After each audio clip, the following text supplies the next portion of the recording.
भोर की सुनहरी किरणों के साथ ही सीताराम अपने खेत की ओर चल पड़ा था। उसके चेहरे पर चिंता की लकीरें स्पष्ट रूप से दिखाई दे रही थी। खेत पहुंचकर जब उसने अपनी फसल को देखा तो उसका दिल बैठ गया। अरे राम, यह क्या हो गया? सीताराम ने अपने सिर पर हाथ रखते हुए कहा, इतनी मेहनत से बोई गई फसल और अब यह हाल।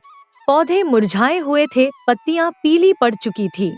सीताराम की आंखों में आंसू आ गए। वह तुरंत घर की ओर दौड़ा। मीरा, मीरा, जल्दी आओ। सीताराम ने घर पहुंचकर अपनी पत्नी को आवाज लगाई। मीरा रसोई से निकल कर आई।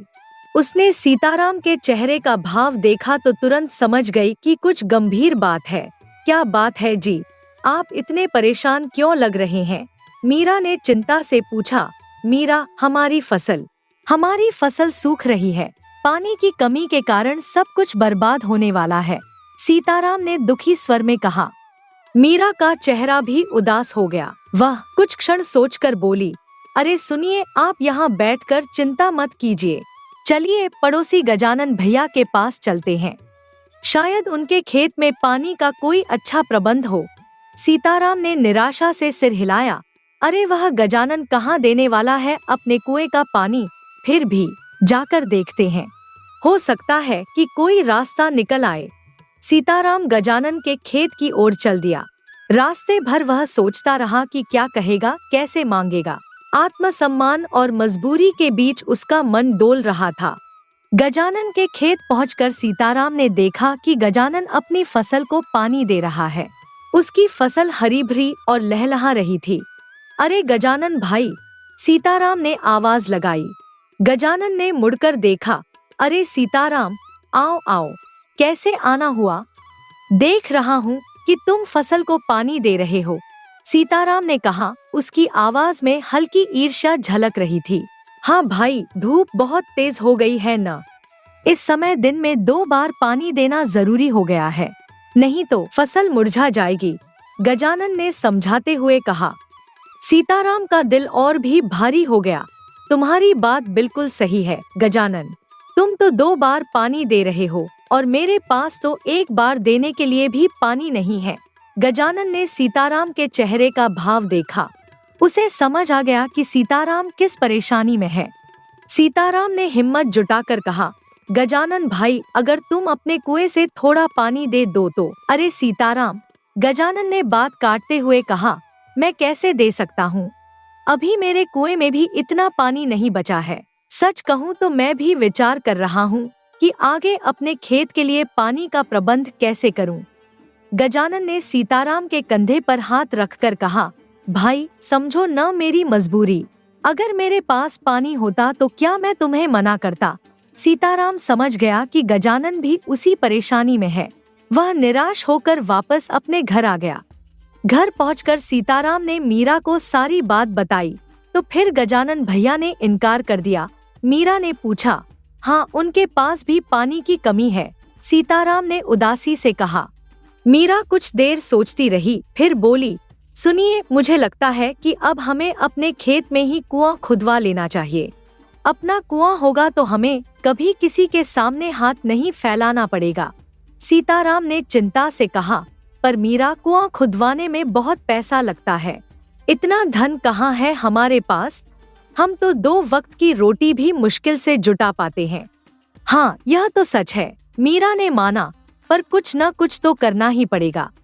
फसल का यह हाल देखकर मेरा दिल रो पड़ता है, सीताराम ने गहरी सांस ली। ठीक है मीरा, एक काम करता हूँ, साहूकार जी के पास जाकर कुछ कर्जा मांगूंगा। भगवान चाहेगा तो कुआं बन जाने के बाद अच्छी फसल से सारा कर्जा उतार देंगे, मीरा ने उत्साह से कहा। हाँ यही ठीक रहेगा, आप जाइए और साहूकार जी से बात कीजिए। सीताराम तब साहूकार के घर गया। साहूकार एक मोटा ताजा आदमी था जो अपनी कोठी के बरामदे में मसंद लगाकर बैठा था। राम राम सरकार, सीताराम ने हाथ जोड़कर अभिवादन किया। अरे सीताराम, आओ आओ, बैठो। कहो क्या काम है? साहूकार ने व्यापारिक मुस्कान के साथ कहा।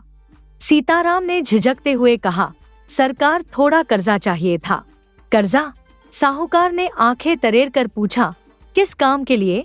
खेत में कुआं बनवाना है सरकार, सीताराम ने विनम्रता से कहा। साहूकार हंसकर बोला, अब खेत में कुआं बनवाना है? अरे सीताराम, तुमने तो अपना पिछला कर्जा भी अभी तक नहीं चुकाया है।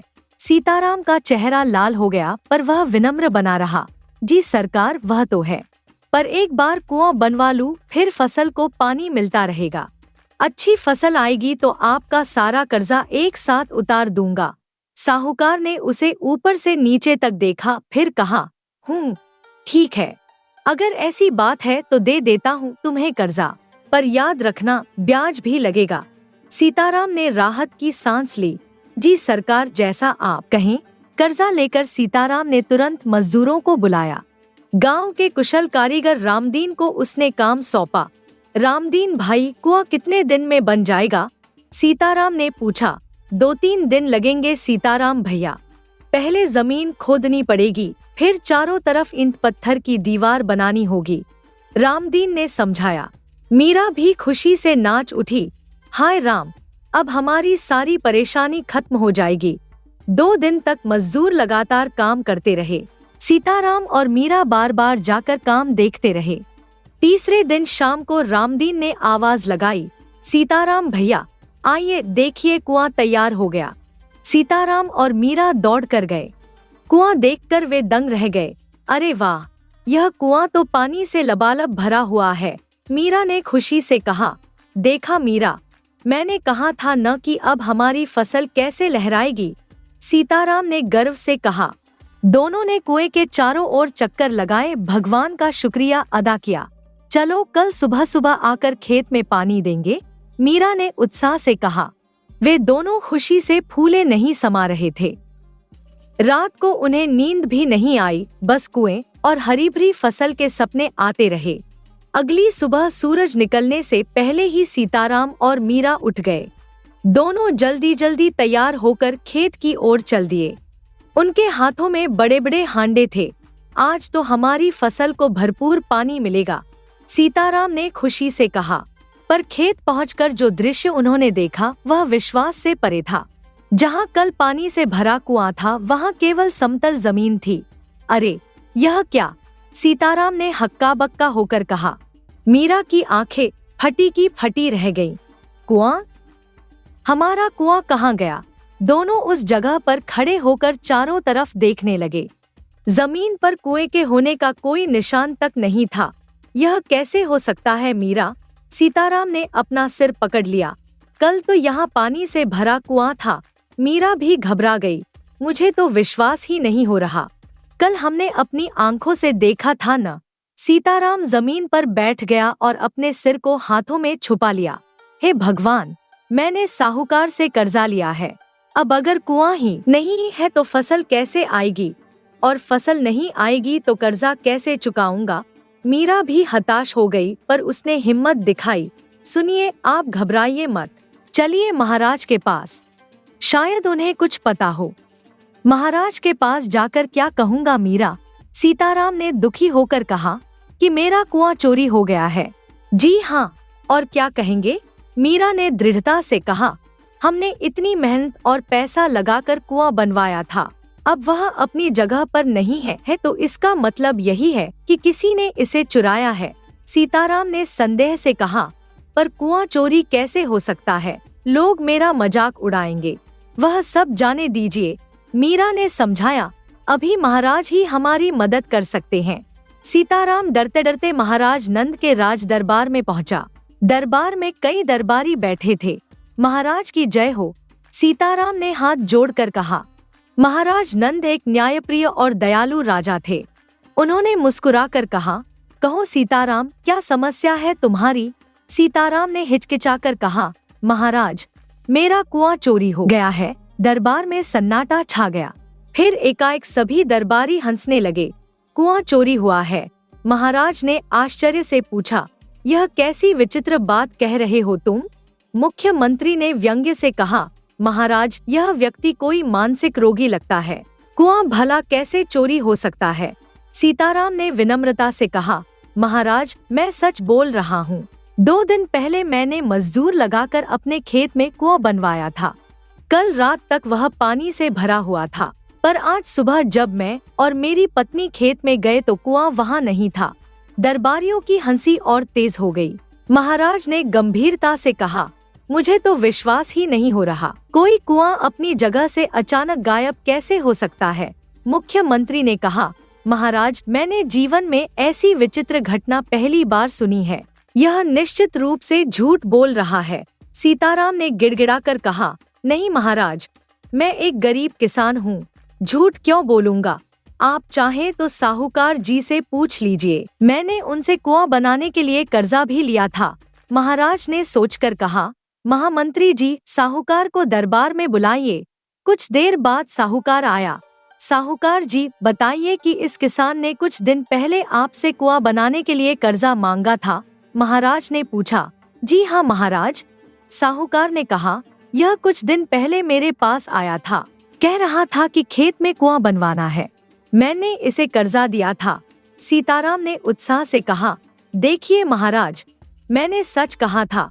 महाराज ने महामंत्री से कहा, आप स्वयं इस किसान के खेत पर जाकर जांच कीजिए। महामंत्री सीताराम के साथ उसके खेत पर गए। उन्होंने पूरे खेत का बारीकी से निरीक्षण किया, मिट्टी को देखा, आसपास के इलाके की जांच की। महामंत्री ने खुद से कहा, अगर यहाँ 2 दिन पहले कुआं खुदा होता तो मिट्टी के ढेर होते, खुदाई के निशान होते, पर यहाँ तो कुछ भी नहीं है। वापस दरबार में आकर महामंत्री ने कहा, महाराज, मैंने उस किसान के खेत का पूरा निरीक्षण किया, वहाँ कुआं बनने के कोई चिन्ह नहीं मिले। समझ नहीं आ रहा कि यह किसान हमसे झूठ क्यों बोल रहा है। महाराज ने चिंता से कहा, यह मामला बहुत विचित्र है। महामंत्री जी, इस किसान पर नजर रखिए। शाम हो चुकी थी। सीताराम और मीरा अभी भी अपने खेत में बैठे थे, सोच रहे थे कि क्या करें। अचानक अंधेरा होते ही एक चमत्कार हुआ। उसी स्थान पर कुआं फिर से प्रकट हो गया जहां पहले था। पानी छलछला रहा था। अरे, मीरा चीखी, कुआं वापस आ गया। सीताराम की आंखें फटी रह गईं। यह क्या हो रहा है?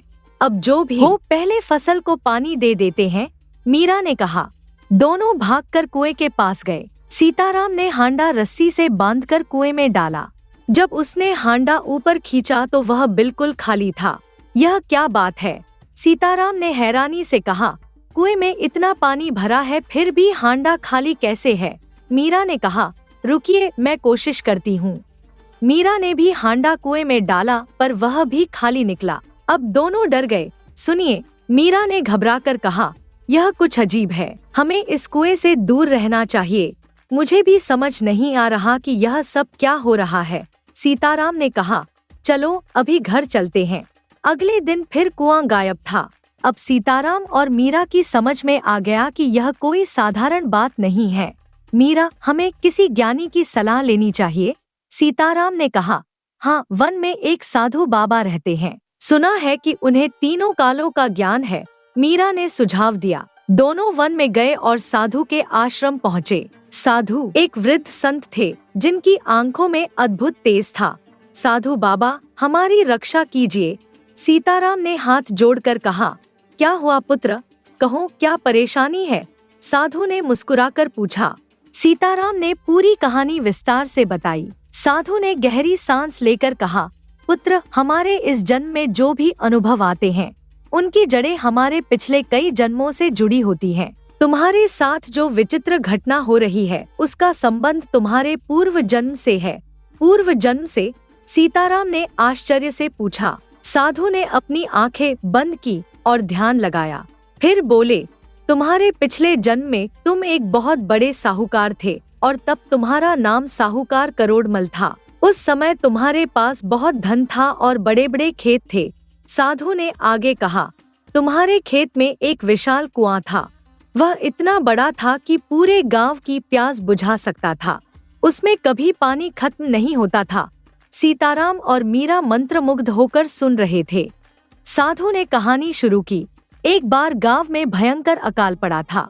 सभी कुएं सूख गए थे, केवल तुम्हारा कुआं था जिसमें पानी भरा हुआ था। साधु की आवाज में दुख था। फिर एक दिन एक बुढ़िया कमला काकी अपने खाली हांडे के साथ साहूकार करोड़मल के पास आई। साहूकार जी, बुढ़िया ने हाथ जोड़कर कहा, गांव में अकाल पड़ा है, आपके खेत के कुएं में इतना पानी है, अगर आप कहें तो मैं थोड़ा पानी अपने घर ले जाऊं? घर में बिल्कुल भी पानी नहीं है। करोड़मल ने घमंड से कहा, क्या पूरे गांव में एक मेरा ही कुआं मिला तुम्हें, जो तुम मेरे पास पानी लेने आ गई हो? बुढ़िया ने गिड़गिड़ाकर कहा, साहूकार जी, गांव के सभी कुएं सूख गए हैं, किसी भी कुएं में पानी नहीं है, सभी गांव वाले प्यासे हैं। करोड़मल ने क्रोध से कहा, इसका मतलब है कि अगर मैंने तुम्हें पानी दे दिया तो एक एक करके सभी गांव वाले मेरे कुएं से पानी लेने आएंगे। मैं नहीं दूंगा तुम्हें पानी, जाओ कहीं और से लेकर आओ। काकी निराश होकर चली गई। रास्ते में उसकी मुलाकात वसुधा से हुई। क्या हुआ कमला काकी, दे दिया साहूकार ने पानी? वसुधा ने उसके खाली हांडे को देखकर पूछा। अरे कहाँ, वो साहूकार तो बड़ा ही दुष्ट है। कमला काकी ने दुखी होकर कहा, हम सबकी जमीनें उसके पास गिरवी हैं, हमारा ब्याज खाता है और अब हम पर ही रोब जमाता है। वसुधा ने क्रोध से फिर पूछा, वैसे उसने कहा क्या? बोल रहा था कि गांव में कोई और कुआं ढूंढो, जाकर किसी दूसरे गांव से पानी लेकर आओ। कमला काकी ने आंसू पोंछते हुए कहा। क्या उसने ऐसा कहा? वसुधा चीखी। आपने उसे बताया नहीं कि सभी कुएं सूख चुके हैं? हाँ, मैंने कितना समझाया कि गांव में सिर्फ आपका ही कुआं है जो पानी से भरा है, तो कहने लगा कि फिर तो एक एक करके पूरा गांव मेरे कुएं से पानी लेने आ जाएगा। वसुधा ने मुट्ठी भींचकर कहा, उस दुष्ट के पास अभी पानी है इसलिए उसे घमंड आया है, पर ईश्वर से प्रार्थना करती हूँ कि जरूर कभी ऐसा दिन आए कि उसे पानी के बिना तड़पना पड़े, तब उसे हमारी पीड़ा का अनुभव होगा। एक एक करके गांव के और भी लोग करोड़मल के पास आए। बच्चे, बूढ़े और सभी ने पानी मांगा, पर करोड़मल ने किसी को एक बूंद पानी नहीं दिया। गांव वालों के जानवर प्यास के कारण मरने लगे, छोटे बच्चे रोने लगे, बुजुर्गों की हालत गंभीर हो गई। अंत में सभी गांव वालों ने मजबूर होकर अपना गांव छोड़ने का फैसला किया। सभी अपने कपड़ों की पोटलियां लेकर वन के रास्ते जा रहे थे। रास्ते में उन्हें एक शिकारी मिला। आप सब लोग एक साथ कहाँ जा रहे हैं? शिकारी बबलू ने पूछा। बेटा, हमारे गांव में अकाल पड़ा है, एक बुजुर्ग ने कहा, एक बूंद भी पानी नहीं है, हम सब पानी की तलाश में गांव छोड़कर जा रहे हैं। बबलू का दिल पिघल गया। काकी, मैं आपकी सहायता कर सकता हूँ। इस वन के उस पार एक नदी है, उसमें पूरे साल पानी रहता है। वाह बेटा, यह तो बहुत अच्छी बात है।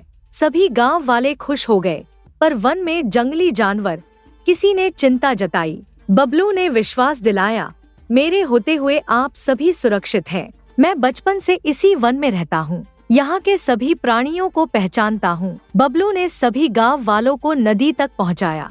सभी ने पानी पिया और अपनी जान बचाई। बबलू उनकी सुरक्षा के लिए उनके साथ ही रह गया और करोड़मल, वह अकेला रह गया अपने घमंड और पानी के साथ। साधु ने कहानी पूरी करके कहा, इस तरह तुम्हें पूर्व जन्म में सभी गांव वालों के श्राप लगे थे। तुमने अपने पास इतना पानी होते हुए भी उनकी कभी सहायता नहीं की। सीताराम का चेहरा पछतावे से भर गया। साधु बाबा, मुझसे बहुत बड़ा पाप हुआ है, अब मैं इसका समाधान कैसे करूं? साधु ने समाधान बताया, तुम महाराज के पास जाओ। महाराज नंद ने पूर्व जन्म में बहुत पुण्य का काम किया है। वे वही बबलू शिकारी हैं, जिन्होंने सभी गांव वालों की जान बचाई थी। क्या?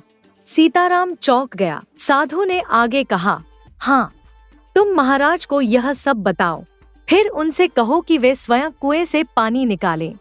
जब महाराज के पुण्यवान हाथ उस कुएं को स्पर्श करेंगे तो वह हमेशा के लिए वहीं स्थापित हो जाएगा। मीरा ने आशा से पूछा, और पानी भी मिलेगा? हाँ, महाराज के स्पर्श से कुएं का पानी हांडे में आएगा, साधु ने मुस्कुराकर कहा। सीताराम और मीरा ने साधु को प्रणाम किया और महाराज के पास गए। महाराज, साधु बाबा ने मुझे सारी सच्चाई बताई है, सीताराम ने विनम्रता से कहा। महामंत्री ने व्यंग्य से कहा, अब यह किसान महाराज से कुएं का पानी निकलवाने को कह रहा है। यह मैंने नहीं, साधु बाबा ने कहा है, सीताराम ने स्पष्ट किया। आप चाहें तो साधु बाबा को भी बुला सकते हैं। साधु बाबा को बुलाया गया और जब उन्होंने भी राजा से यही बात कही तो महाराज ने सोचकर कहा, महामंत्री जी, अगर साधु बाबा कह रहे हैं तो हमें उनके आदेश का पालन करना चाहिए। इस प्रकार सभी सीताराम के खेत पर गए। साधु बाबा भी साथ आए। वहां पहुंचते ही कुआं फिर से प्रकट हो गया। महाराज नंद ने कुएं को स्पर्श किया और हांडा कुएं में डाला। जब उन्होंने हांडा निकाला तो वह पानी से भरा हुआ था। अरे, यह तो चमत्कार हो गया! सीताराम खुशी से चीखा। साधु ने समझाया, यह चमत्कार नहीं पुत्र, तुम्हारे पिछले जन्मों के पापों का नाश हो गया है। महाराज ने पहले सभी गांव वालों को पानी दिया, फिर सीताराम की फसल पर पानी डाला। तभी साधु ने सीताराम को चेतावनी दी, एक बात हमेशा याद रखना, जो कोई भी तुमसे पानी मांगे उसे कभी ना मत कहना। सीताराम ने हाथ जोड़कर कहा, जी साधु बाबा, जो गलती मैंने पूर्व जन्म में की थी, इस जन्म में वो गलती दोबारा नहीं करूँगा। इस घटना के बाद सीताराम का कुआं हमेशा पानी से भरा रहने लगा। उसकी फसल लहलहाने लगी। साहूकार का सारा कर्जा चुकाने के बाद भी उसके पास काफी पैसा बच गया। गांव के लोग जब भी पानी मांगने आते, सीताराम खुशी से देता। उसका घर हर समय लोगों से भरा रहता। एक दिन एक राहगीर आया, भाई मुझे थोड़ा पानी मिलेगा? हाँ हाँ जरूर। सीताराम ने तुरंत उसे पानी दिया। मीरा मुस्कुराकर बोली, अब तो हमारे यहाँ कभी पानी की कमी नहीं होगी। और इस तरह पूर्व जन्म के पापों का प्रायश्चित करके सीताराम और मीरा खुशी से रहने लगे। धन्यवाद। अगली कहानी। सुबह का समय था। सूरज की सुनहरी किरणें पूरे गांव पर फैल रही थी। शशि अपने खेत की ओर जा रहा था। इस बार उसकी फसल बहुत अच्छी आई थी। हरे भरे खेत को देखकर उसका मन खुशी से भर जाता था। रास्ते में उसे पड़ोसी माधव मिला। अरे शशि भाई, इतनी सुबह सुबह कहाँ जा रहे हो? माधव ने पूछा। खेत जा रहा हूँ माधव, शशि ने गर्व से कहा। इस बार फसल इतनी अच्छी आई है कि 2-3 दिन में अनाज निकालकर बेच दूंगा। माधव ने खुशी से कहा। वाह, इस बार तो गांव के सभी किसानों की अच्छी फसल आई है। ऐसे हरे भरे खेत देखकर सच में मन प्रसन्न हो जाता है। सच कह रहे हो माधव, शशि ने भावुक होकर कहा। यह खेत हमारे लिए अपने बच्चे के समान होते हैं। इन्हें हम अपने खून पसीने से सींचते हैं। कुछ महीनों की मेहनत के बाद जब ऐसी फसल दिखती है तो खुशी का पार नहीं रहता। चलो आज मेरे पास समय है, माधव ने मित्रता दिखाते हुए कहा। तुम्हारी मदद कर देता हूँ। दोनों शशि के खेत में पहुँचे, पर वहाँ का दृश्य देखकर शशि का चेहरा उतर गया। अरे यह क्या? शशि चीखा। भागो भागो यहाँ से। खेत में सैकड़ों कौवे आकर अनाज के दाने खा रहे थे। अगर वे सभी दाने खा लेते तो पूरी फसल बर्बाद हो जाती।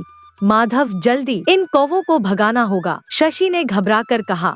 दोनों लाठी डंडे लेकर कौवों को भगाने लगे। शशि संभलकर, कहीं लाठी फसल पर न गिरे। माधव ने चेतावनी दी। हाँ, पर इन कौवों का तो कुछ करना पड़ेगा, शशि ने परेशानी से कहा। ये भाग जाएंगे पर थोड़ी देर बाद फिर आ जाएंगे। शशि ने सोचकर कहा, एक काम करता हूँ, घर से जाल लेकर आता हूँ। जाल बिछाकर इन कौवों को फंसा लेंगे। अच्छा विचार है, माधव ने सहमति दी। तुम जाओ, मैं यहाँ इन पर नजर रखता हूँ। शशि जाल लेकर आया और खेत में बिछा दिया। अब कौवे आकर इस जाल में फंस जाएंगे। शशि ने संतुष्टि से कहा। हाँ, अब हमें बार बार यहाँ नहीं आना पड़ेगा, माधव ने राहत से कहा। दोनों दूसरे काम करने चले गए। कुछ देर बाद शशि अकेला वापस आया। अब देखता हूँ कि कितने कौवे फंसे हैं, शशि ने मन में सोचा। अब इन्हें अच्छा सबक मिलेगा। पर जब वह जाल के पास पहुँचा तो देखा कि एक सुंदर कबूतरी जाल में फंसी हुई थी। उसके पैर में जाल के कारण घाव हो गया था। मुझे बचाओ, कबूतरी ने कहा। मैं गलती से इस जाल में फंस गई हूँ। मैंने तुम्हारी फसल को कोई नुकसान नहीं पहुँचाया है। शशि हैरान रह गया। तुम इंसानों की तरह बात कर सकती हो। हाँ, पर पहले मुझे इस जाल से निकालो, कबूतरी ने दर्द से कहा। शशि ने तुरंत कबूतरी को जाल से छुड़ाया। वह उसे घर ले गया और उसके घाव पर दवा लगाई। मैं समझ नहीं पा रहा कि तुम हमारी भाषा कैसे बोल सकती हो, शशि ने आश्चर्य से कहा। खैर, यह चावल के दाने खाओ, मैं खेत में काम करने जाता हूँ, कबूतरी ने कृतज्ञता से कहा। तुमने मेरी जान बचाई है शशि, मैं तुम्हारा एहसान कभी नहीं भूलूंगी। रात को शशि सो गया। सुबह जब वह उठा तो अपने बिस्तर पर सोने के सिक्के देखकर चौंक गया। अरे, ये सोने के सिक्के कहाँ से आए? शशि ने हैरानी से कहा। मैंने तुम्हें दिए हैं। कबूतरी ने कहा। पर तुम्हारे पास यह सोने के सिक्के कहाँ से आए? शशि ने पूछा। वह सब तुम्हें बाद में पता चल जाएगा, कबूतरी ने रहस्यमय अंदाज में कहा। अभी केवल इस बात से खुश हो जाओ कि तुम्हें रोज ये सिक्के मिलेंगे। रोज? शशि ने आश्चर्य से पूछा।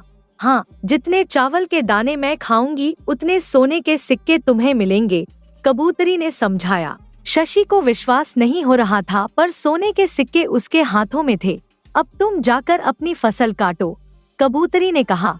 आज तुम्हें बहुत काम करना है। कुछ दिनों में शशि ने फसल काट ली। कबूतरी रोज उसे सोने के सिक्के देती रही।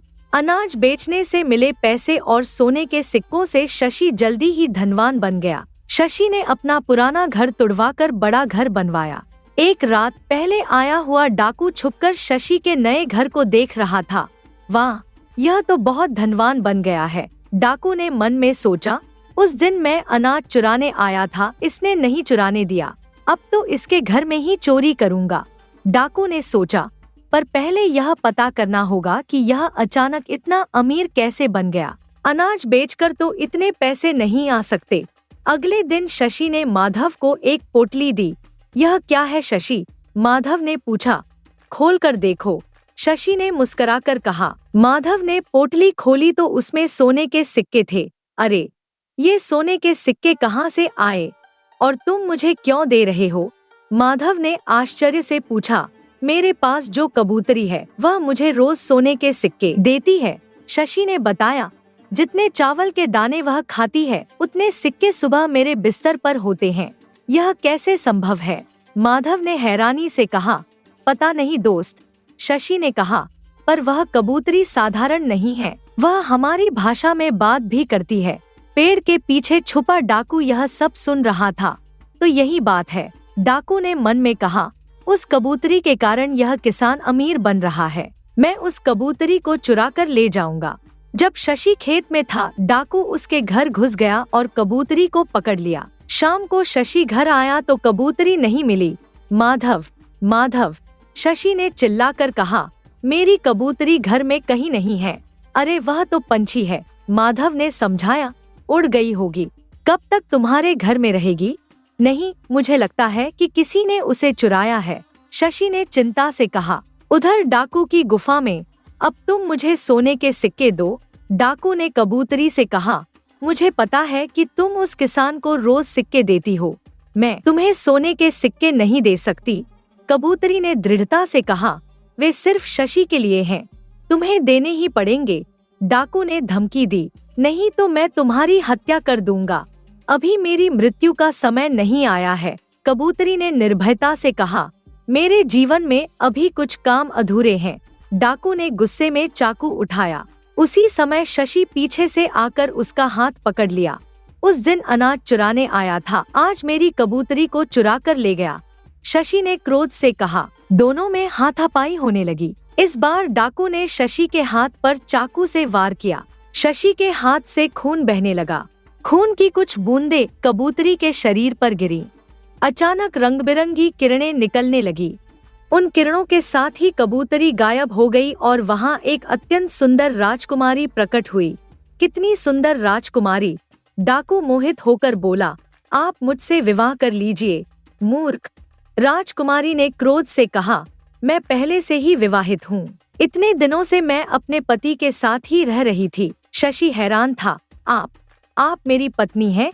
हाँ शशि, राजकुमारी ने प्रेम से कहा। मैं तुम्हारी पत्नी हूँ, पूरे एक जन्म से तुम्हारे साथ रहने की प्रतीक्षा कर रही थी। अंधकार की छाया में डाकू की आंखें क्रूरता से चमक रही थी। उसकी मांसल बाहें तलवार की मूठ को कसकर दबाए हुए थी। राजकुमारी, उसकी कर्कश आवाज में धमकी का स्वर था। मैं तुम दोनों को एक नहीं होने दूंगा, मैं तुम्हें प्राप्त करके ही रहूंगा, फिर चाहे मुझे इस निकम्मे किसान की हत्या ही क्यों न करनी पड़े। शशि के चेहरे पर मृत्यु का भय स्पष्ट था। उसके हाथ कांप रहे थे और श्वास तेज हो गई थी।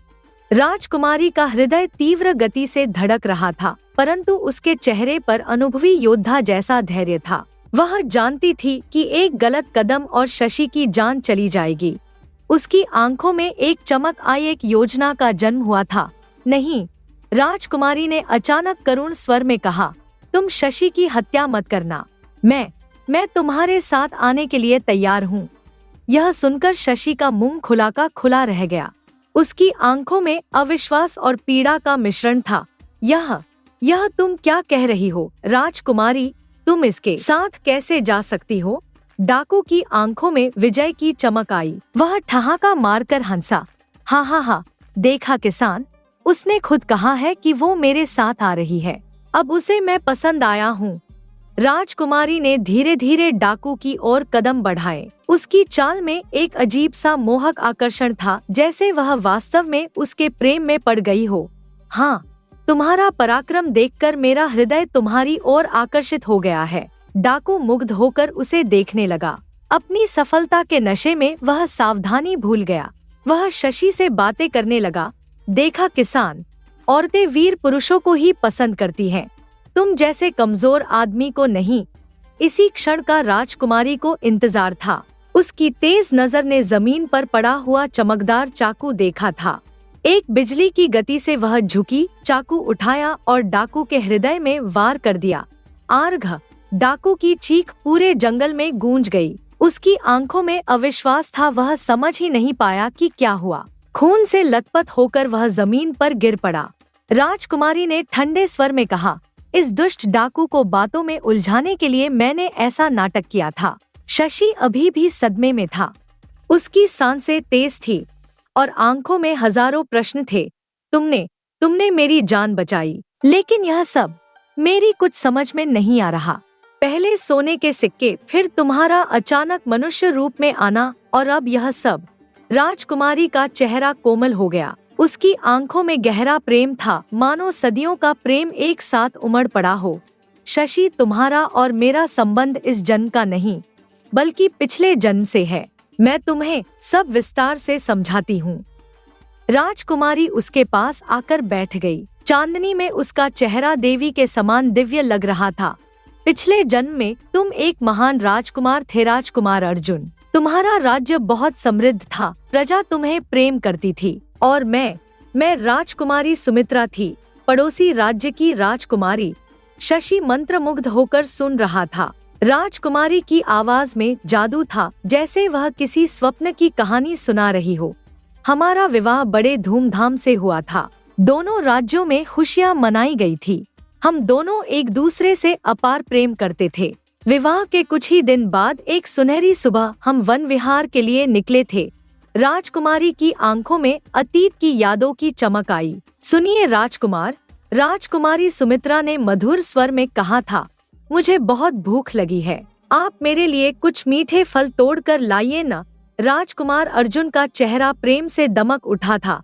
अवश्य प्रिय, मैं अभी तुम्हारे लिए सबसे मीठे फल लेकर आता हूँ। उन्हें एक विशाल आम का पेड़ दिखाई दिया, जिस पर सुनहरे आम लटक रहे थे। सूर्य की किरणें उन पर पड़कर उन्हें और भी आकर्षक बना रही थी। लेकिन उस पेड़ के पीछे घने पत्तों की छाया में एक महान संत गंभीर तपस्या में लीन थे। उनका शरीर कई वर्षों की तपस्या से सूखकर काठ के समान हो गया था। वे इतने मौन थे कि उनकी उपस्थिति का आभास ही नहीं होता था। राजकुमार अर्जुन ने आम तोड़ने के लिए पत्थर उठाए और निशाना लगाकर फेंकने लगे। 1, 2, 3 कई पत्थर फेंके, परंतु आम नहीं गिरे। अचानक एक पत्थर लक्ष्य चुककर सीधे संत के मस्तक पर जा लगा। संत की तपस्या भंग हो गई। उनके माथे से रक्त बहने लगा। उनकी आंखें क्रोध से लाल हो गईं। कौन है यह मूर्ख? संत की गर्जना से पूरा जंगल गूंज उठा। किसने मेरी वर्षों की तपस्या नष्ट की है? राजकुमारी ने अपनी कहानी जारी रखी। राजकुमार अर्जुन घबरा गए। मैं दौड़कर उनके पास पहुंची। क्या हुआ राजकुमार? मैंने चिंतित स्वर में पूछा था। प्रिय, मैं तुम्हारे लिए आम तोड़ने के लिए उस पेड़ पर पत्थर मार रहा था। गलती से एक पत्थर संत बाबा को लग गया। मुझे पता ही नहीं था कि पेड़ के पीछे कोई संत विराजमान है। संत का क्रोध आकाश छू रहा था। तुमने मेरी 20 वर्षों की तपस्या भंग कर दी है, इसकी सजा तुम्हें अवश्य मिलेगी। मैंने तुरंत हाथ जोड़े, नहीं संत बाबा, इनकी कोई गलती नहीं है, मैंने ही उन्हें फल लाने के लिए कहा था। यदि सजा देनी है तो मुझे दीजिए। संत की आंखों में क्रोध की आग धधक रही थी। राजकुमारी, तुम्हारे फल खाने की इच्छा से मेरे शरीर से रक्त बहा है और मेरी तपस्या नष्ट हुई है। तुम्हारे प्रेम के लिए राजकुमार ने यह कृत्य किया है। फिर उन्होंने अपने हाथ उठाकर श्राप दिया, मैं तुम्हें श्राप देता हूँ कि तुम दोनों का वियोग हो जाएगा। राजकुमारी, तुम एक कबूतरी बन जाओगी और कभी भी राजकुमार के साथ मनुष्य रूप में नहीं रह पाओगी। नहीं नहीं संत बाबा, मैंने रोते हुए कहा था, हमें इतना कठोर श्राप न दीजिए। हम दोनों एक दूसरे से अपार प्रेम करते हैं, हमारी छोटी सी भूल के लिए इतनी बड़ी सजा न दीजिए। मैं आपसे क्षमा मांगती हूँ। राजकुमार अर्जुन भी रो रहे थे। संत बाबा, मैं आपके चरणों में गिरता हूँ, मुझसे अनजाने में जो अपराध हुआ है उसे क्षमा कर दीजिए। संत का क्रोध धीरे धीरे शांत हुआ, उनके हृदय में दया का भाव जगा। देखो, मैं दिया हुआ श्राप तो वापस नहीं ले सकता, यह प्रकृति का नियम है, परंतु मैं इसका समाधान अवश्य दे सकता हूँ।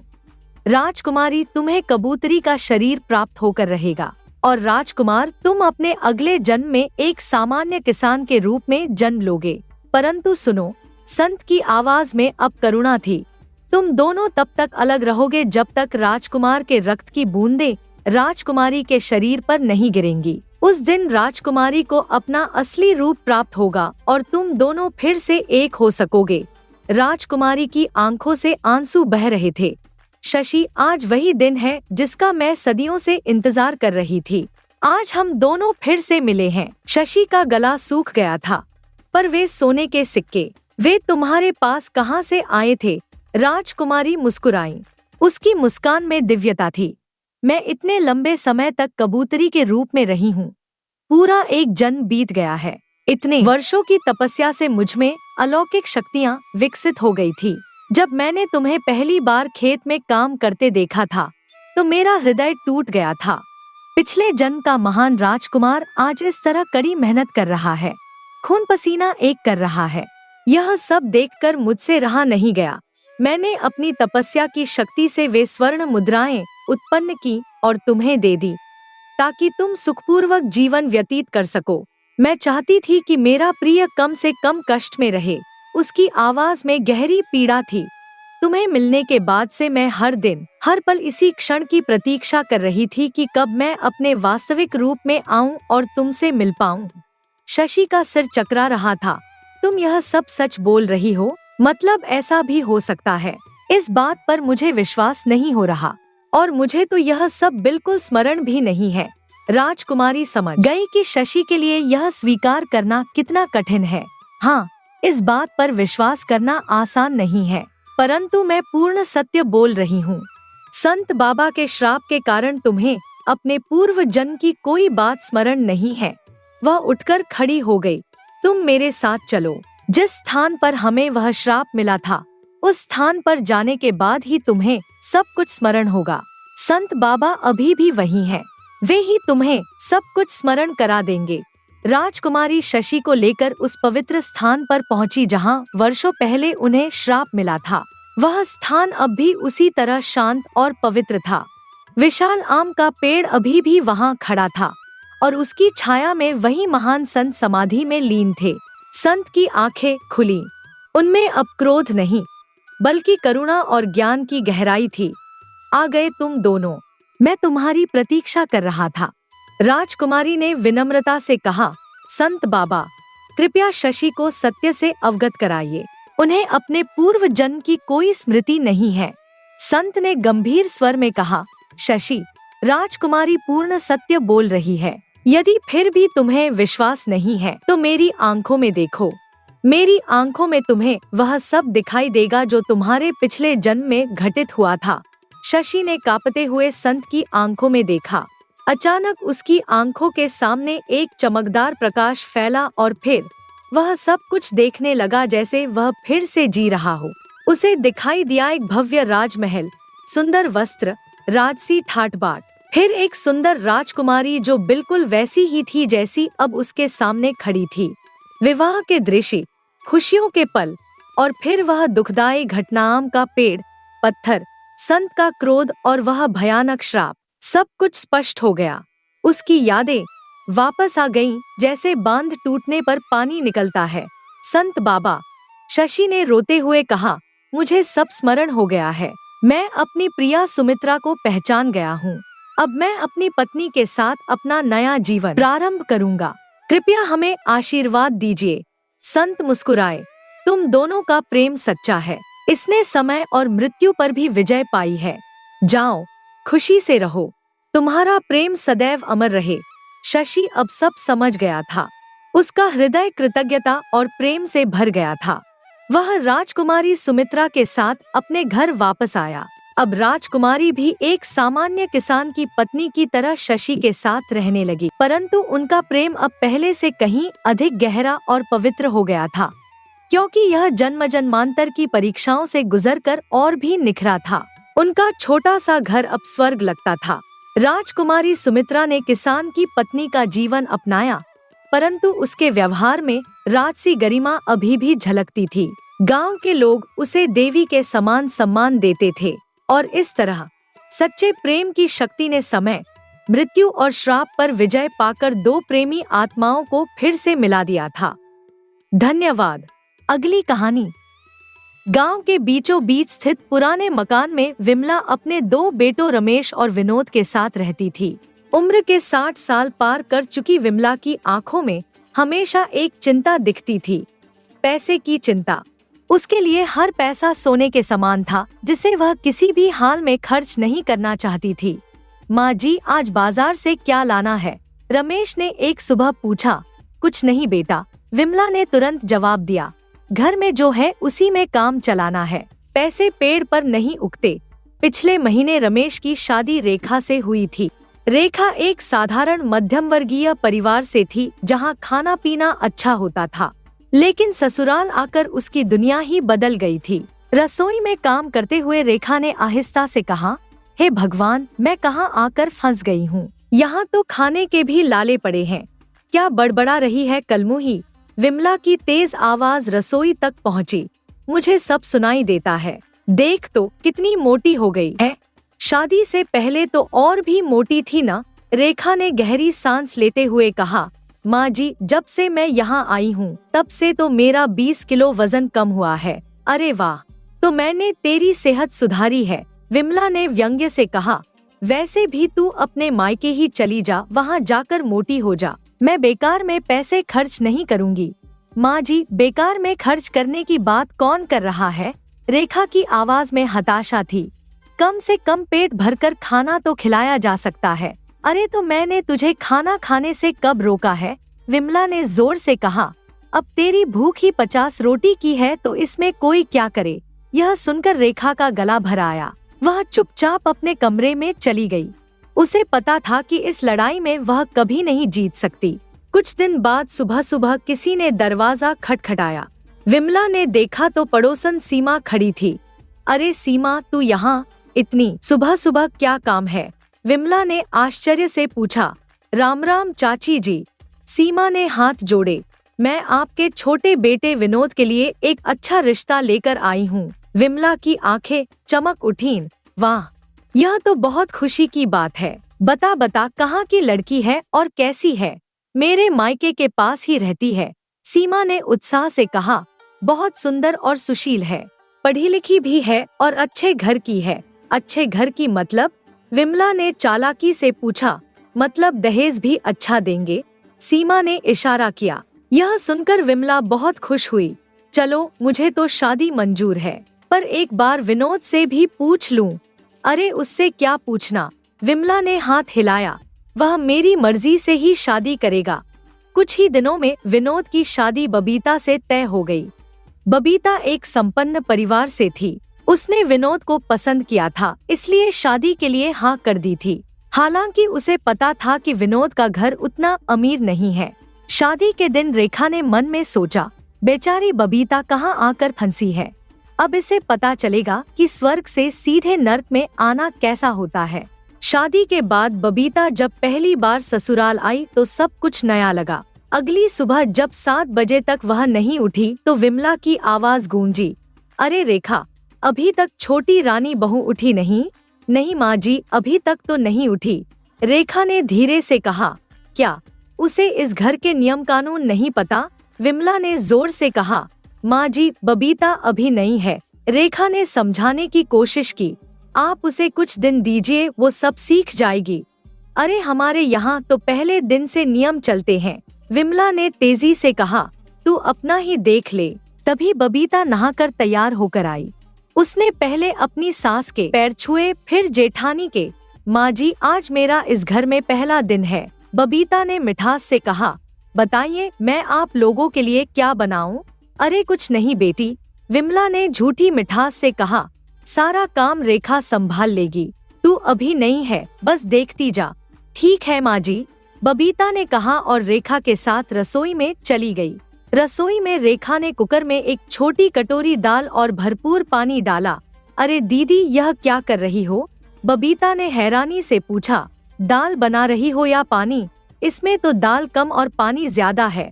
रेखा ने दुखी आवाज में कहा, मुझे पता है छोटी, पर यहाँ खाना माँ जी की इच्छा के अनुसार ही बनता है। क्या यह कैसा खाना हुआ? बबीता ने आश्चर्य से कहा, हाँ छोटी, मुझे पता है तुझे शुरू में दिक्कत होगी। रेखा ने समझाया, फिर तू खुद ही समझ जाएगी। जब रोटी बनाने की बारी आई तो रेखा ने गिनकर सिर्फ 10 रोटियां बनाई। बस इतनी कम रोटियां? बबीता ने पूछा। हाँ, सभी 2-2 रोटी खाते हैं। रेखा ने कहा। क्या 2-2 रोटी? यह कैसा नियम है? नियम वियम कुछ नहीं छोटी, रेखा ने कड़वाहट से कहा। हमारी सास कंजूस है, इसलिए वो बचत करती रहती है। बचत? पर इस तरह बचत करने से क्या होगा जब हम सब भूखे ही रहेंगे? बबीता परेशान हो गई। मुझे नहीं पता छोटी, अब तू खुद ही देख ले, रेखा ने हताशा से कहा। बबीता मन में बड़ी परेशान हुई और अपने कमरे में चली गई। वहाँ उसने सोचा, हे भगवान, मैं कहाँ आकर फंस गई हूँ। मैंने तो सोचा था यहाँ आकर रानी बनकर रहूंगी, पर यहाँ तो खाने के भी लाले पड़े हैं। शाम को जब विनोद काम से लौटा तो उसने बबीता को परेशान देखा। क्या हुआ बबीता, तुम इतनी परेशान क्यों हो? विनोद ने प्यार से पूछा। बबीता ने सारी बात बताई। विनोद ने समझाया, अरे तुम परेशान क्यों हो रही हो? मैं बाहर से तुम्हारे लिए कुछ ले आऊंगा। यह सुनकर बबीता थोड़ी खुश हुई। अगले दिन शाम को विनोद बबीता के लिए चाट लेकर आया। जैसे ही वह अपनी पत्नी को देने वाला था, विमला ने आकर चाट ले ली। वाह वाह, मेरा बेटा चाट लाया है, विमला ने खुशी से कहा। चलो आओ सभी थोड़ी थोड़ी चाट खाएंगे। पर माँ, यह तो मैं बबीता के लिए, विनोद ने कहने की कोशिश की। अरे तो क्या यह सारी अकेली ही खा लेगी? विमला ने डांटा। इसमें तो बहुत सारी चाट है। यह कहकर विमला ने पहले खुद चाट खाई, फिर रेखा को दी। धीरे धीरे सभी ने एक एक चम्मच खाई। अंत में सिर्फ एक चम्मच बची। लो, अब तुम भी खा लो, विमला ने बबीता को पकड़ाया। बबीता का गुस्सा फूट पड़ा। उसने चाट को फेंकते हुए कहा, अब क्या खाऊं? क्या मैं इन जूठे चम्मचों को चाटूं? मुझे नहीं पता था कि आप इतनी कंजूस हैं, पर मैं ऐसी कंजूसी में नहीं रहने वाली। यह कहकर बबीता गुस्से में अपने कमरे में चली गई। विमला को बहुत गुस्सा आया। अरे कल की आई लड़की मुझसे मुंह चला रही है। इस रेखा को देखो, 5 साल हो गए पर अभी तक इसने मुझसे कुछ नहीं कहा। माँ जी, बबीता नहीं है इसलिए परेशान मत होइए, रेखा ने कहा। मैं उसे समझाऊंगी। हाँ भाभी एकदम ठीक कह रही है, विनोद ने भी सहयोग किया। अगली सुबह बबीता ने रसोई में जाकर अपने लिए छोले चावल बनाने शुरू किए। अरे बबीता, क्या बना रही हो? रेखा ने पूछा। आज मेरा मन छोले चावल का था तो वही बना रही हूँ, बबीता ने कहा। पर छोले कहाँ से आए? हमारे घर में तो छोले हैं ही नहीं, रेखा ने आश्चर्य से कहा। मुझे पता है दीदी, छोले मैंने विनोद से मंगवा लिए थे, बबीता ने जवाब दिया। वाह, यह तो बहुत अच्छी बात है, रेखा खुश हो गई। आज कई सालों बाद मुझे भी छोले खाने को मिलेंगे। हाँ क्यों नहीं भाभी, आपका जितना मन है उतना खाइए, बबीता ने प्यार से कहा। तभी विमला आई और चिल्लाने लगी, हाय राम, बर्बाद कर दिया इस बहू ने तो। तुझे पता भी है छोले कितने महंगे आते हैं? हाँ मुझे पता है माँ जी, बबीता ने बेझिझक कहा। मुझे मत बताइए, वैसे भी मैं अमीर घर से हूँ तो यह मेरे लिए कुछ महंगा नहीं। अरे तू अमीर घर से है, मैं नहीं हूँ। विमला का गुस्सा बढ़ गया। क्यों मेरे घर को बर्बाद करने में लगी हुई है? अच्छा मैं बर्बाद कर रही हूँ? बबीता का भी गुस्सा आ गया। जब हैसियत नहीं थी तो शादी क्यों की? मुझे क्या पता था कि आप इतनी कंजूस हैं। अरे इसे कंजूसी नहीं कहते, बचत कहते हैं। विमला ने चिल्लाकर कहा। बचत? हाँ मुझे मत बताइए कि कंजूसी और बचत क्या होती है। बबीता ने तेजी से कहा। मुझे अच्छे से पता है, मैं तो आज छोले चावल ही खाऊंगी बस। विमला गुस्से से घर से बाहर निकल गई और जोर जोर से चिल्लाने लगी। विमला की आवाज सुनकर सीमा दौड़ी आई। क्या हुआ चाची जी, क्यों चिल्ला रही हो इतनी जोर से? सीमा ने पूछा। आजा, तेरी ही कमी थी, विमला ने गुस्से से कहा। आज तेरी वजह से ही यह सब हो रहा है। न तू इससे शादी कराती न यह मेरा घर भंडारा बनाती। आप क्या कह रही हो चाची, क्या हो गया है? सीमा ने हैरानी से पूछा। विमला ने पूरी कहानी सुनाई। पर चाची खाना खाना कौन सी बुरी बात है, सीमा ने समझाया। और वैसे भी बबीता अच्छे घर से है तो क्या हुआ, वो मेरे घर को बर्बाद करेगी? विमला अड़ गई। चाची आपको भी बदलना चाहिए, सीमा ने सलाह दी। अब आपकी दो दो बहुएं हैं और आप अंदर चलिए, सब लोग देख रहे हैं। देखने दो, मैं नहीं जाऊंगी, विमला ने कहा। जब तक मैं जिंदा हूँ तब तक ऐसा कुछ नहीं होगा, मैं मर जाऊं तब भले ऐसा करती रहना। मेरी सास ने भी ऐसा ही किया था और मैं भी ऐसा ही करूंगी। सीमा ने काफी समझाया, तब जाकर विमला घर गई। रेखा और बबीता ने सब कुछ सुना था। बबीता के दिमाग में एक उपाय आया। चाची जी, बबीता ने सीमा से कहा, आप जाइए, मैं अपनी माँ जी को संभाल लूंगी। पर बेटी तू कैसे संभाल लेगी, तू तो अभी 2-3 दिन पहले ही आई है, सीमा ने चिंता से कहा। आप चिंता मत कीजिए, मुझे उपाय मिल गया है, बबीता ने रहस्यमय अंदाज में कहा। सीमा के जाने के बाद रेखा ने हैरानी से पूछा, अरे बबीता क्या करने वाली है तू? बबीता ने रेखा के कान में अपनी योजना बताई। यह तुम क्या कह रही हो? रेखा घबरा गई। मुझे तो बहुत डर लग रहा है। अरे डरने की कोई बात नहीं, बबीता ने समझाया। वैसे भी कल मैं पगफेरे के लिए घर जाऊंगी, वहाँ से आने के बाद मेरा नाटक शुरू हो जाएगा। रेखा थोड़ी खुश हुई पर फिर भी डरी हुई थी। अगली सुबह बबीता अपने पगफेरे के लिए मायके चली गई। 2 दिन बाद जब वह वापस आ रही थी तो रास्ते में उसे अचानक जोर जोर से थाली बजने की आवाज सुनाई दी। अरे यह इतनी जोर से थाली कौन बजा रहा है, बबीता ने हैरानी से कहा। उसने गाड़ी से इधर उधर देखा पर कोई दिखाई नहीं दिया। तभी उसे एक पुराने पीपल के पेड़ के नीचे एक पीतल की थाली दिखाई दी। गाड़ी यहीं रोक दो, बबीता ने कहा। मैं अभी आती हूँ। वह गाड़ी से उतरकर पेड़ के नीचे गई। इधर उधर देखा तो कोई नहीं था। बड़ी अजीब बात है, उसने मन में सोचा। यह थाली यहाँ कैसे आ गई? यहाँ तो कोई नहीं है। एक अजीब सा आकर्षण महसूस करते हुए उसने थाली उठा ली और गाड़ी में बैठ गई। ससुराल पहुंचकर बबीता सीधे अपने कमरे में चली गई। विमला अभी भी उससे गुस्सा थी और बात नहीं कर रही थी। भाभी मुझे चक्कर आ रहे हैं, बबीता ने रेखा से कहा। मैं अपने कमरे में जाकर आराम करती हूँ। हाँ बबीता जाओ आराम करो, रेखा ने कहा। शाम को आ जाना, कहीं जाने की जरूरत नहीं, विमला ने तेजी से कहा। बहाने बना रही है और कुछ नहीं, माँ जी अभी वो सफर से लौट कर आई है, रेखा ने समझाया। थक गई होगी, आराम कर लेने दीजिए। शाम हुई पर बबीता अभी भी नहीं उठी। विमला को फिर गुस्सा आया। मैंने कहा था न, यह बहाने बना रही है, वह बड़बड़ाई। शाम हो गई पर अभी तक नहीं उठी। तभी अचानक बबीता के कमरे से जोर जोर से चिल्लाने की आवाजें आने लगी। विमला और रेखा दौड़कर कमरे में गए तो देखा कि बबीता फर्श पर बैठी हुई थी। उसकी आंखें अजीब तरीके से चमक रही थी। माँ जी, यह बबीता इस तरह फर्श पर क्यों बैठी है? रेखा ने डरते हुए कहा। मुझे नहीं पता, विमला भी घबरा गई। जा तू देख कर आ। तभी बबीता ने कड़क आवाज में कहा। अरे ओ कलमुही, क्या कर रही है? चल मेरे पैर छू। कितने सालों बाद मैं यहाँ आई हूँ। दोनों औरतें हैरान रह गईं। यह आवाज बबीता की नहीं थी। माँ जी, यह बबीता ऐसी क्यों बात कर रही है? रेखा ने कांपते हुए पूछा। विमला का चेहरा पीला पड़ गया। यह आवाज और बात करने का तरीका बिल्कुल उसकी सास जैसा था। तुझे सुनाई नहीं दिया कलमुही? बबीता ने फिर कहा। तुझसे ही कह रही हूँ विमला, चल पैर छूकर प्रणाम कर। इतने सालों बाद यहाँ आई हूँ, अपनी सास की बिल्कुल इज्जत नहीं करनी आती तुझे? विमला के होश उड़ गए। यह तू क्या कह रही है बबीता? पागल हो गई है क्या? मैं बबीता नहीं, तेरी सास हूँ राधा। आवाज में अधिकार था। भूल गई क्या मुझे? मुझे पता है मेरे जाने के बाद तुझे बहुत खुशी हुई थी ना? नहीं, ऐसा कुछ नहीं है माँ जी। विमला कांपते हुए बोली। आपको गलतफहमी हुई है। मुझे गलतफहमी क्यों होगी?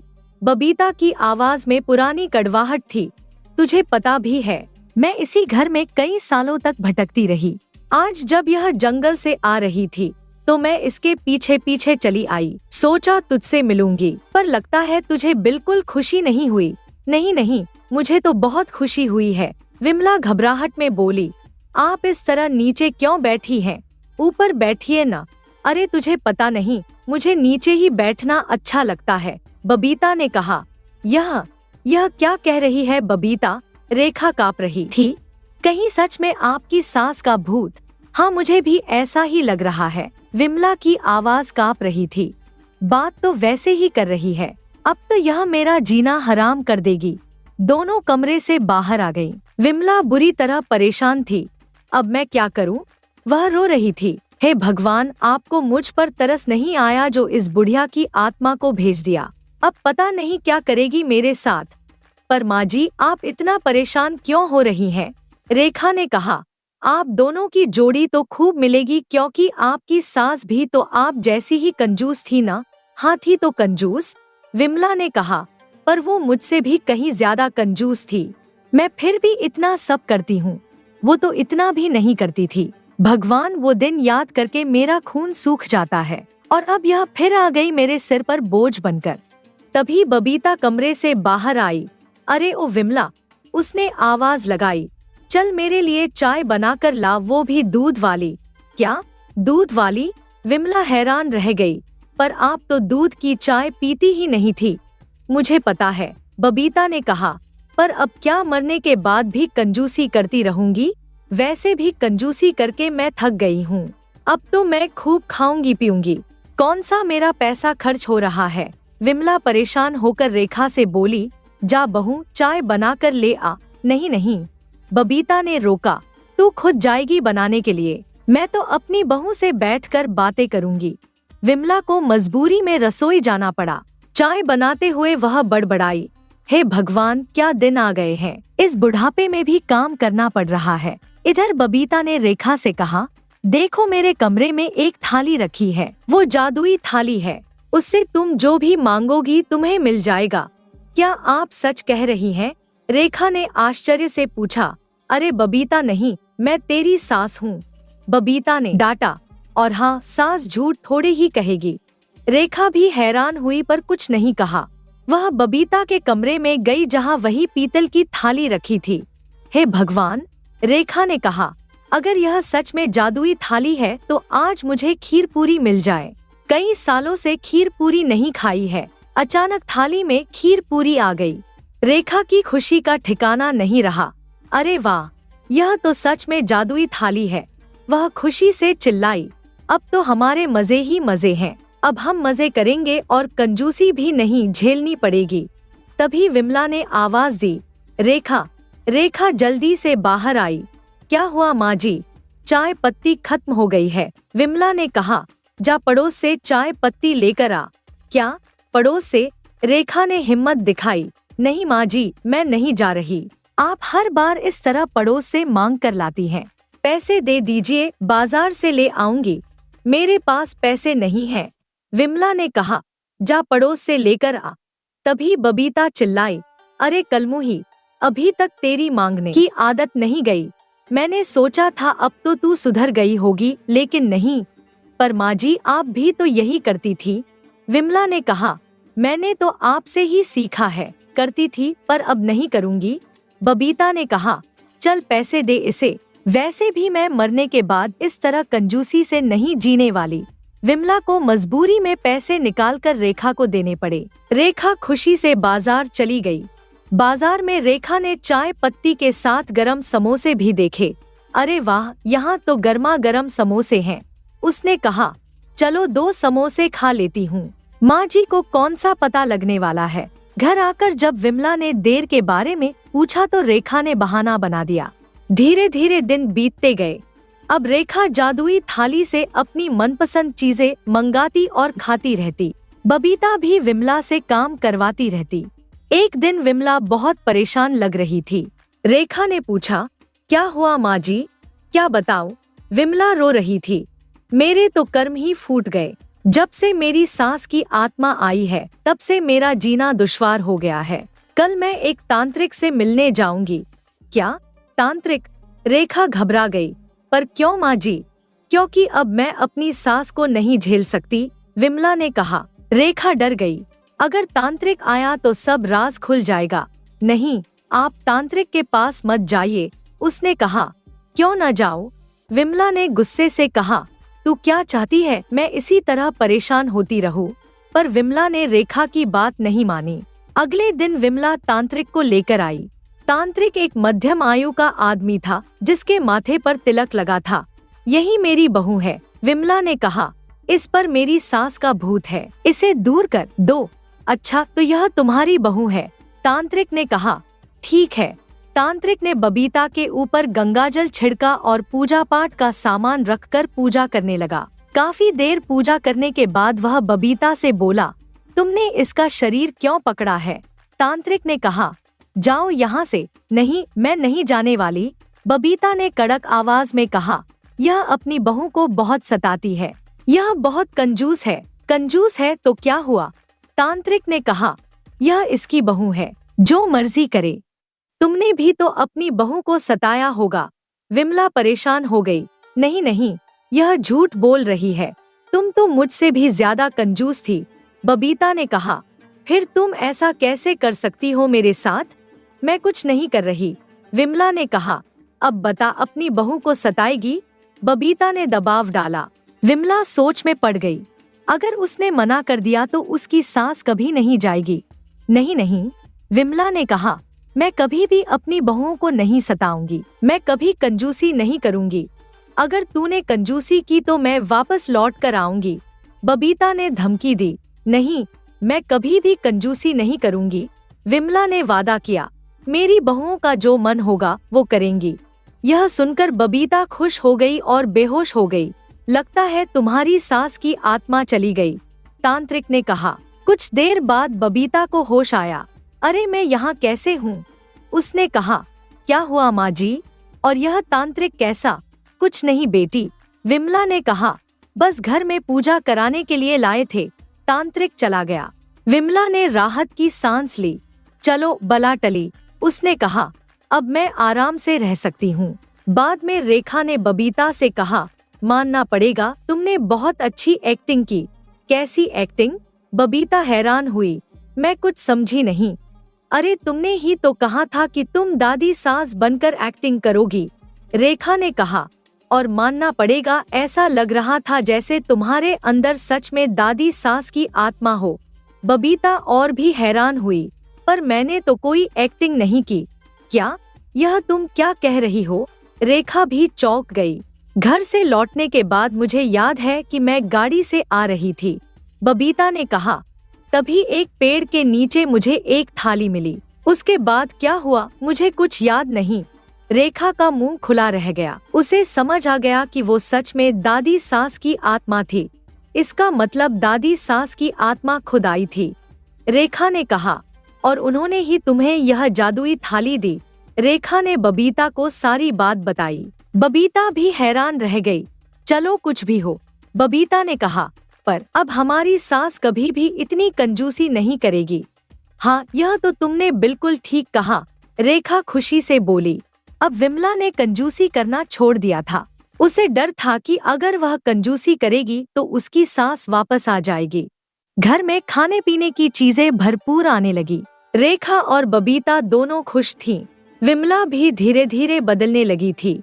एक दिन विमला ने कहा, पता है, अब मुझे लगता है कि मैं गलत थी। घर में खुशी होनी चाहिए, पैसे की तंगी नहीं। सच कह रही हैं माँ जी। रेखा ने कहा, खुशी से बड़ी कोई दौलत नहीं। बबीता ने भी कहा, और माँ जी, अब हम सब मिलकर इस घर को स्वर्ग बनाएंगे। विमला मुस्कुराई। पहली बार उसके चेहरे पर सच्ची खुशी दिखी। जादुई थाली अब भी रेखा के पास थी, पर अब उसकी जरूरत नहीं थी। घर में पहले से ही सब कुछ भरपूर था। और इस तरह दादी सास की आत्मा ने न केवल विमला को सबक सिखाया, बल्कि पूरे घर में खुशी और प्रेम का माहौल बना दिया। कभी कभी अजीब तरीकों से भी न्याय होता है और गलत रास्ते पर चलने वालों को सही राह दिखाई जाती है। यह कहानी हमें सिखाती है कि कंजूसी और स्वार्थ हमेशा हमारे ही नुकसान का कारण बनते हैं। प्रेम, उदारता और परिवार की खुशी से बड़ी कोई संपत्ति नहीं है।